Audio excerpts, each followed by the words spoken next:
বস, এখন এই ভিডিওতে আমরা আপকামিং দুটো বড় ছবি, দুটো বড় মাল, দুটো বড় কন্টেন্ট নিয়ে কথা বলবো। একটা হচ্ছে তাবাহি আর একটা হচ্ছে দাদার ফার্স্ট লুক। তো টক্সিক ছবির গান তাবাহি, যেটার অডিও আজ থেকে বহু মাস আগে, যখন ধুরন্ধর দ্য রিভেঞ্জের সাথে ছবিটার ক্ল্যাশ করার কথা ছিল, যখন ছবিটা পেছায়নি, তখন শুধুমাত্র এর অডিও ভার্সনটা তারা ড্রপ করেছিল, যেটা কাইন্ড অফ লোক ঠকানোই ছিল। এবার এতদিন পর তারা এর যে ভিডিওটা সেটা ড্রপ করেছে। তো সেই ভিডিওটা কেমন হয়েছে? তাবাহি গানটা দেখো, আমার খারাপ লাগেনি। বিশাল মিশ্রার গান, সারা গানে তাবাহি তাবাহি হয়ে যাচ্ছে। তবে বিশাল মিশ্রার গলাটা না ভালো লাগে আমার, যে কারণে জিনিসটা আমার ঠিকঠাকই লেগেছে। ঠিক আছে, সেটা ওয়ার্ক করে গেছে। এবার অ্যানিমাল থেকে শুরু করে বহু ছবিতে বিশাল মিশ্রার যেরকম গাওয়া, যেরকম কম্পোজিশন, কাইন্ড অফ সেরকমই জিনিসটা। তবে সেটা ভালোই লাগছে, সেটা খারাপ লাগছে না। এবার ব্যাপারটা হচ্ছে তার গলার মধ্যে এতটাই একটা মডার্ন ব্যাপার রয়েছে, যেরকম ইনস্ট্রুমেন্টস বাজছে সেগুলো ভীষণ মডার্ন, এবং এখানে টাইম লাইনটা যেরকম দেখানো হচ্ছে, তো আমার মনে হয় একটু যদি কম্পোজিশনের মধ্যে এমন কিছু থাকতো যেটা শুনে মনে হতো যে না, এখানে যে প্রেক্ষাপট, যে জোন, যে টাইম লাইনের গল্প বলছে সেটার সাথে এটা খুব ভালো করে যাচ্ছে, বেটার হতো। তবে গানটা আমার শুনতে খারাপ লাগেনি। এবার যদি ভিজুয়ালসের কথা বলি, একজন পলিটিশিয়ান আমাদের বাংলায় আরেকজন পলিটিশিয়ানকে বলেছিল লাগাও ড্যাশ, লাগাও ড্যাশ, মনে আছে তো? স্টেজে দাঁড়িয়ে বলেছিল, সেটা ভীষণ পরিমাণে ভাইরাল হয়েছিল। আমার মনে হয় এই ছবিটা, এই পোর্শনটা করার সময় ডিরেক্টর ইয়াশকে বলেছে লাগাও রকি ভাই, লাগাও রকি ভাই, এবং সেটা রকি ভাই একদম সিরিয়াসলি নিয়ে নিয়েছে। এই গানটায় গোটা গান জুড়ে খালি ঘাপাঘাপ ঘাপাঘাপ ঘাপাঘাপ ঘাপাঘাপ ঘাপাঘাপ। এবার হ্যাঁ, একটা ইন্টিমেট সিন, সেটার মধ্যেও কিন্তু আর্ট রয়েছে। একটা ইন্টিমেট সিন, সেটা কিরকম ভাবে পোর্ট্রে করাচ্ছে ডিরেক্টর, কিরকম ভাবে সেটাকে ভিজুয়ালি তুলছে, সেটা কিন্তু ভীষণভাবে ইমপ্রেশন ছাড়তে পারে। সেটা দেখে মনে হয় না জিনিসটা ভালো লাগছে। আর আরেকটা হচ্ছে, দেখে মনে হয় যে এখানে জিনিসটা এমনভাবেই করা হয়েছে যে অডিয়েন্সও বলবে নায়ককে নায়িকাকে তোমরা কামের ফাঁদে পড়েছো। তো এখানে ইন্টেনশনটা সেটা, যাতে অডিয়েন্স দেখে বলে কামের ফাঁদে পড়েছে। তো ঠিক সেরকমই যেন বিষয়টা এখানে ইয়াশকে কিন্তু দেখতে ভালো লাগছে, এবং সে ডায়ালগস বলছে না, শুধু তাকিয়ে আছে, ইন্টেন্স তার আইজ। আমার ইয়াশকে যতক্ষণ না চুমা চাটি সব শুরু হলো ভালোই লাগছিল, এবং কিয়ারাকে দেখতে বোল্ড লাগছে, সুন্দর লাগছে, সেক্সি লাগছে। যেরকম ভাবে সে মেসি একটা হেয়ার নিয়ে একদম শুরুতেই একটা নেটেড আউটফিট পরে দাঁড়িয়ে রয়েছে, সুন্দর লাগছে কিয়ারাকে দেখতে। এবং গোটা গানেই কিয়ারাকে খুবই সুন্দর লাগছে, ইয়াশকেও ভালো লাগছে। ওই পুরো বেয়ার বডিতে এরকম ভাবে সূর্য তাকাচ্ছে, হেভি লাগছে দেখতে ইয়াশকে। কিন্তু যখন থেকেই এই জিনিসপত্রগুলো শুরু হলো, যে গোটা গানে আর কিচ্ছু নেই, খালি ঘাপাঘাপ ঘাপাঘাপ ঘাপাঘাপ, মানে এত কিসের, এটাই আমার বলার। ওই যে ইন্টেন্সিটি একটা ইন্টিমেট সিনে, সেটা একেবারেই নেই। দুজনের কেমিস্ট্রিটা সেটা সুন্দর হওয়ার থেকে বেশি এমন হয়ে গেছে ভাই কি এত কিসের। এবং সমস্যাটা হচ্ছে, দেখো এটাই হচ্ছে পার্থক্য তৈরি হয়ে যায়। রিয়েল লোকেশন যখন গাড়ি করে যাচ্ছে বা হচ্ছে বিচের সিকোয়েন্সটা, সেটা দেখতে একরকম লাগছে, এবং যেগুলো সেট ফেলে করা হয়েছে, পার্টিকুলার একটা টাইম জোন ধরার চেষ্টা করেছে, ওই যে একটা হলের বাইরে দাঁড়িয়ে রয়েছে, সেখান থেকে একটা জায়গা থেকে বেরোচ্ছে, ওকে তুলে নিয়ে গলির ভেতর যাচ্ছে, বা ওই মিটিং চলাকালীন এক জায়গা থেকে বেরিয়ে যাচ্ছে। দুটো জিনিস দেখলে মনে হচ্ছে একটা ফেক, একটা রিয়েল। একটা লাইটিং পুরো ফেক, যে কালার, যে অ্যাম্বিয়েন্স তৈরি করা হচ্ছে সেটা ফেক, আর একটা পুরো রিয়েল। দুটো একেবারেই সামঞ্জস্য খাচ্ছে বলে আমার মনে হচ্ছে না। তো আমার জন্য গানটা ঠিক আছে, তবে এর যে ভিজুয়ালস সেটা দেখে অ্যাট্রাকটিভ তোমার সেরকম মনে হচ্ছে না। আমার জিনিসটা মনে হচ্ছে ভাই উদ্দেশ্য নিয়ে কাম ফাঁদ এটাকে হাইলাইট করব, এটাই মোস্ট ইম্পর্টেন্ট।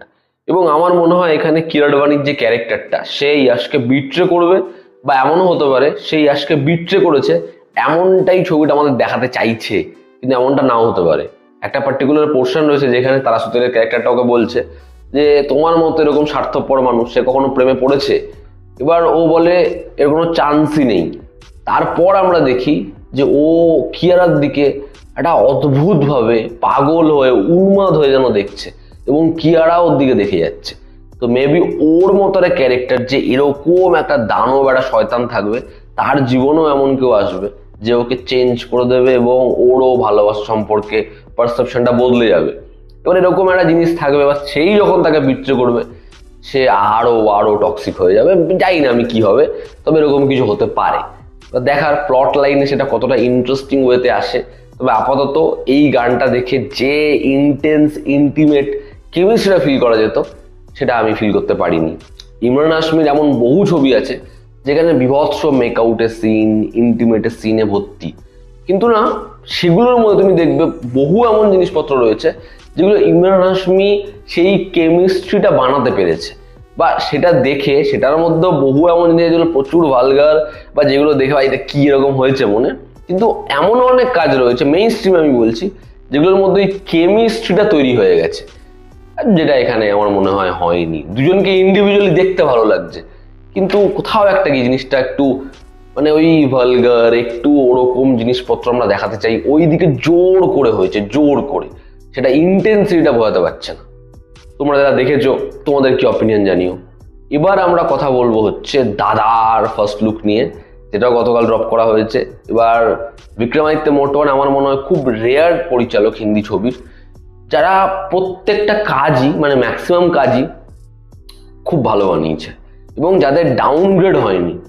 মানে এই লোকটাই একটা স্যাক্রেড গেমসের সাথে যুক্ত, এই লোকটাই একটা ট্র্যাপ্টের সাথে যুক্ত, এই লোকটাই ভাবেশ যোশী বানাচ্ছে, আবার এই লোকটাই লুটেরা বানাচ্ছে, এই লোকটাই উড়ান বানাচ্ছে, আবার এই লোকটাই বানাচ্ছে একটা ব্ল্যাক ওয়ারেন্ট, এই লোকটাই বানাচ্ছে একটা জুবলি। ভীষণ ভার্সাটাইল, দারুণ তার ক্রাফট, যে কারণে আমি দাদা ছবিটা নিয়ে বেশি এক্সাইটেড।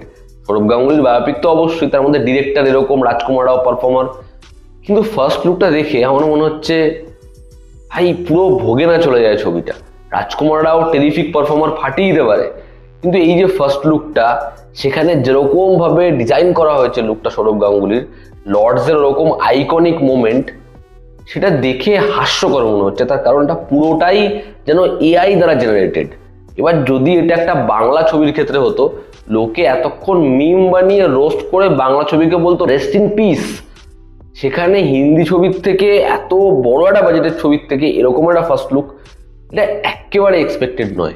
খালি এখানে মেনটেন করা হয়েছে সৌরভ গাঙ্গুলির বগল এবং পেট, সেটা কিরকম হবে, সেখানে কটা চুল আছে, গলায় কটা মাদুলি আছে, এটা। কিন্তু এই যে লুক, এই যে ফেস, এখানে হাতটা যেরকম ভাবে রয়েছে দেখে মনে হচ্ছে ভাই এটা পুরো ফেক ভাবে ডিজাইন করা, এটার মধ্যে একটু অরিজিনালিটি নেই, এটার মধ্যে একটু রিয়েলিস্টিক ভাব নেই। রাজকুমার রাওকে কোনো অ্যাঙ্গেল দিয়ে কোনো লুকে, ইভেন লিক হওয়া ফুটেজেও সৌরভ গাঙ্গুলি মনে হচ্ছে না, অল্প বয়সী কুলভূষণ খারবান্দা মনে হচ্ছে। সৌরভ গাঙ্গুলি সেই সময় যা দেখতে ছিল তার পারফরমেন্সের জন্য অবশ্যই, তবে তাকে রাজপুত্রর মতোই দেখতে ছিল, এবং সে যখন ওরকম জিনিসপত্র করতো না, অস্ট্রেলিয়ার সাথে ম্যাচে তার আগ্রেশন যখন বোঝা যেত, তখন মনে হতো ভাই এই লোকটা সত্যি রাজপুত্র। আমি জানি না এটা কার বায়োপিক, কার ফার্স্ট লুক হচ্ছে, বাট সৌরভ গাঙ্গুলি তো মনে হচ্ছে না।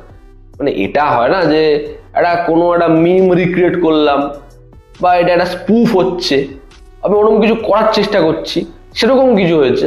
কিন্তু সৌরভ গাঙ্গুলির ছবির ফার্স্ট লুক আমার এটা একেবারেই মনে হচ্ছে না। যেরকম জিনিসপত্র সেটা দেখে পুরো ফেক মনে হচ্ছে। ডিরেক্টর খুবই ভালো, তাই জন্য আস্থা রেখেছিলাম। দেখার পরবর্তী সময় টিজার, ফার্স্ট লুক কি হয়, কেমন হয়, এই ছবিটা নিয়ে অডিয়েন্সের একটা এক্সাইটমেন্ট থাকবে, দেখা ডিরেক্টর কতটা রিসার্চ করেছে। তবে আপাতত এই ফার্স্ট লুকটা দেখে আমি খুবই খুবই ডিসঅ্যাপয়েন্টেড। তোমাদের কিরকম কি লেগেছে জানিও। জনতা আমাদের পাশে আছে। আবার দেখা হচ্ছে, টেক কেয়ার।